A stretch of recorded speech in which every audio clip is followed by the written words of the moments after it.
অন্তর্বর্তীকালীন সরকারের সময় বসুন্ধরার পুত্র সুবহান দেশে ঢোকার সাহস পায় নাই।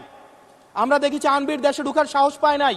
কিন্তু এই সরকার নির্বাচিত হয়ে আসার পরে আমরা দেখেছি সদর্বে এই সুবহানের পুত্র এই ধর্ষক দেশে ঢুকেছে। মাননীয় স্পিকার, আমরা জানতে চাই আন্ডার টেবিল কোনো ধরনের সমঝোতা হয়েছে কিনা। যদি সমঝোতা না হয়ে থাকে তাহলে তাদের বিরুদ্ধে আইনগত ব্যবস্থা নিতে বাধাটা কোথায় সেটা বাংলাদেশের মানুষের সামনে প্রকাশ করতে হবে। একটু ওয়েট করেন, সময় তো দিবে, আসতেছে, শেষ হোক। যারা গুম খুনের, আমি আপনাকেই বলছি মিস্টার হাসান এইদিকে, ইয়েস ইয়েস মাননীয় স্পিকার, আমি অ্যাড্রেসিং ইউ। 28 লক্ষ কোটি টাকা হচ্ছে বিদেশে পাচার করা হয়েছে। 28-এর পরে কয়টা সংখ্যা হয় আমি আর্টস ইংলিশ ডিপার্টমেন্টের ছাত্র, আর্টস ব্যাকগ্রাউন্ডে পড়াশোনা করছি, আমার মাথায় আসে না 28-এর পরে কয়টা সংখ্যা হয়। 28-এর পরে না, 28-এর পরে 9টা না, এটাও হয় নাই। 28-এর পরে 28 লক্ষ কোটি টাকা বিদেশে পাচার করা হয়েছে।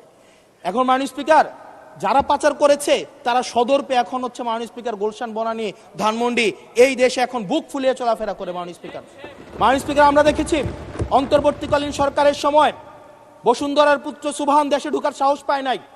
আমরা দেখেছি আনবির দেশে ঢোকার সাহস পায় নাই। কিন্তু এই সরকার নির্বাচিত হয়ে আসার পরে আমরা দেখেছি সদর্বে এই সুবহানের পুত্র এই ধর্ষক দেশে ঢুকেছে। মাননীয় স্পিকার, অন্তর্বর্তীকালীন সরকারের সময় দুর্নীতি দমন কমিশন বসুন্ধরার বিরুদ্ধে মামলা করেছে। আমরা দেখেছি এই মামলার কি অগ্রগতি হয়েছে সেটা আমরা জানতে চাই আন্ডার টেবিল কোনো ধরনের সমঝোতা হয়েছে কিনা। যদি সমঝোতা না হয়ে থাকে তাহলে তাদের বিরুদ্ধে আইনগত ব্যবস্থা নিতে বাধাটা কোথায় সেটা বাংলাদেশের মানুষের সামনে প্রকাশ করতে হবে। মাননীয় স্পিকার, অন্তর্বর্তীকালীন সরকার এই বসুন্ধরা গ্রুপ যারা বিদেশে টাকা পাচার করেছে, মানুষের সম্পদ দখল করেছে এবং মিডিয়ার মধ্য দিয়ে আওয়ামী লীগের গুম খুন হত্যাকে যারা বৈধতা দিয়েছে তাদের খুঁটির জোর কোথায় সেটা আমরা জানতে চাই। মাননীয় স্পিকার, আমরা মাননীয় স্পিকার অবশ্য শুনতে পেয়েছি, বললে অবশ্য অনেকে রাগ করে। মাননীয় সদস্য, আপনার সময় শেষ হয়ে গেছে। তারপরেও চিফ হুইপ মহোদয় অনুরোধ করেছেন আরো 3 মিনিট বাড়ানো হলো। থ্যাংক ইউ মাননীয় স্পিকার।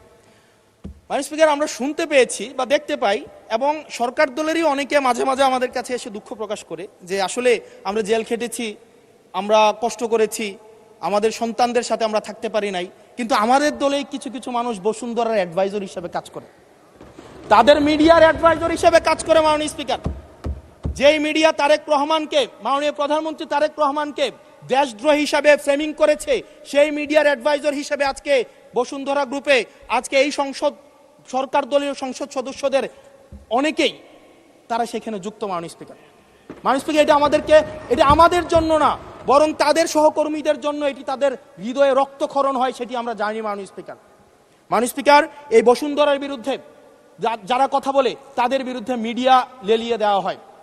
মাননীয় স্পিকার, আমরা যারা ঋণ খেলাপি, যারা ব্যাংকগুলোকে দখল করেছে, যারা গণতন্ত্র পথকে রুদ্ধ করেছে, গুম খুনের বৈধ, একটু ওয়েট করেন, সময় তো দিবে, আসতেছে, শেষ হোক।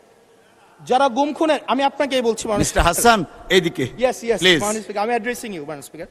যারা গুম খুনের বৈধতা উৎপাদন করেছে তাদের বিরুদ্ধে আমরা অন্তত বিএনপি থেকে স্ট্রিক্ট আমরা অ্যাকশন দেখতে চাই। মাননীয় স্পিকার।